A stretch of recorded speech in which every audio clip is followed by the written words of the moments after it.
I'm the son of an Atlanta City police officer. My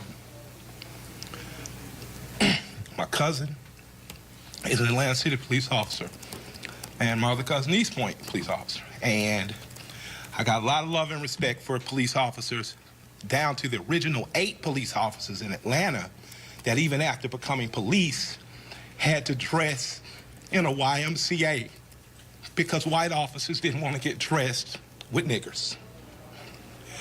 And here we are 80 years later. I watched a white officer assassinate a black man, and I know that tore your heart out. And I know it's crippling.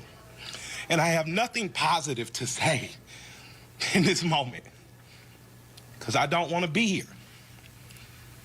But I'm responsible to be here because it wasn't just Dr. King and people dressed nicely who marched and protested to progress this city and so many other cities. It was people like my grandmother, people like my aunts and uncles who were members of SCLC and NAACP, and in particular, Reverend James Orange, Mrs. Alice Johnson, and Reverend Love, who we just lost last year.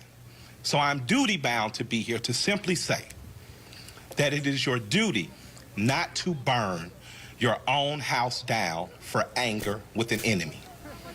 It is your duty to fortify your own house so that you may be a house of refuge in times of organization. And now is the time to plot, plan, strategize, organize, and mobilize.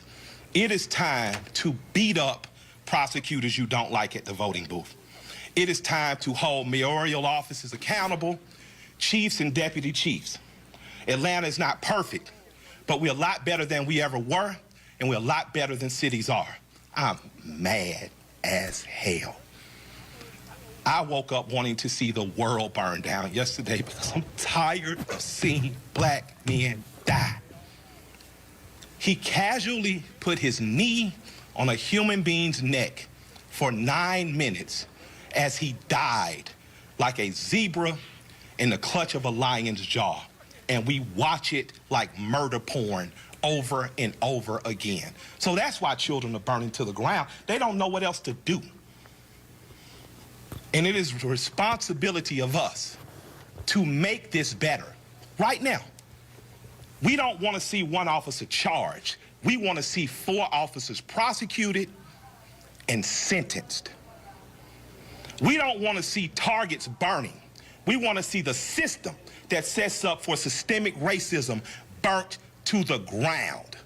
And as I sit here in Georgia, home of Stevens, Georgia, former vice president of the Confederacy, white man said that law, fundamental law, stated that whites were naturally the superior race, and the Confederacy was built on a cornerstone.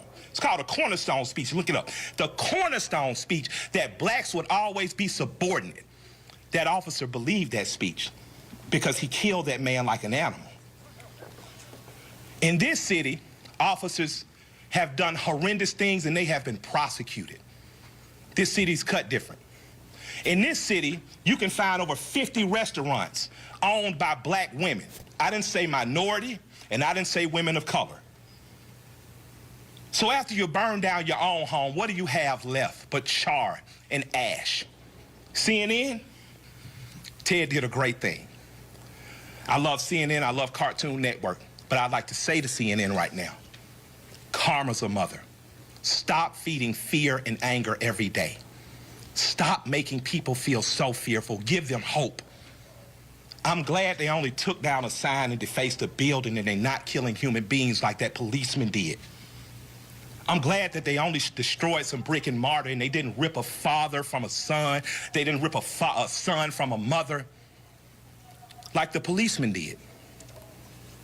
When a man yells for his mother in duress and pain and she's dead, he is essentially yelling, please God, don't let it happen to me. And we watch that.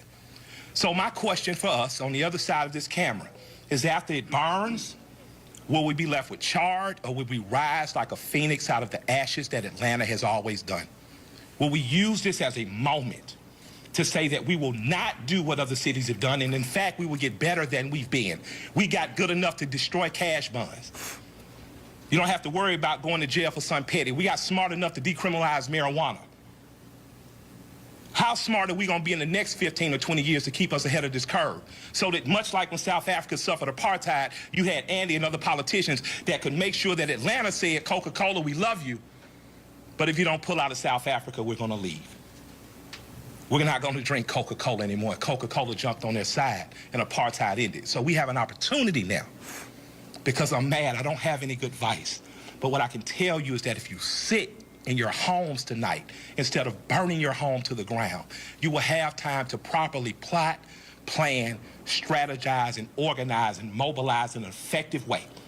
And two of the most effective ways is first taking your butt to the computer and making sure you fill out your census so that people know who you are and where you are.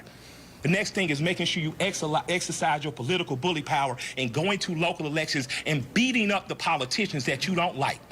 You got a prosecutor sent your partner to jail and you know it was bullshit, put a new prosecutor in there. Now's your election to do it. You want a different senator that's more progressive, that promotes marijuana through, now is the time to do that. But it is not time to burn down your own home. I love and I respect you. I hate I don't have more to say.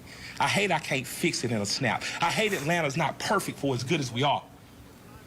But we have to be better than this moment. We have to be better than burning down our own homes. Because if we lose Atlanta, what else we got? We lose an ability to plot, to plan, to strategize, to organize, and to properly mobilize. I want you to go home. I want you to talk to 10 of your friends. I want you guys to come up with real solutions. I would like for the Atlanta City Police Department to bring back the Community Review Board, one that Alice Johnson was formerly under Chief Turner. We need a review board here ahead of it before an officer does some stupid shit. We need to get ahead of it. That's my recommendation to my mayor and my chief. Let's get a review board. Let's get ahead of it, and let's give them power. We don't need an officer that makes a mistake once, twice, 3 times, and finally he kills a boy on national TV, and the next thing you know, the country is burning down. We don't need a dumbass president repeating what segregation has said. When you start looting, we start shooting. But the problem is some officers black and some people gonna shoot back. And that's not good for our community either. I love and respect you all. I hope that we find a way out of it because I don't have the answers, but I do know we must plot, we must plan, we must strategize, organize, and mobilize. Thank you for allowing me some time to speak. I'd like to appreciate our chief for what she said on YouTube. I thought it was very bold to do. I'd like to appreciate our mayor for talking to us like a black mama and telling us to take our ass at home. And I'd like to thank my friend for convincing me to come here. And I'll defer to Joe Beasley now because he knows a hell of a lot more than we do. Thank y'all.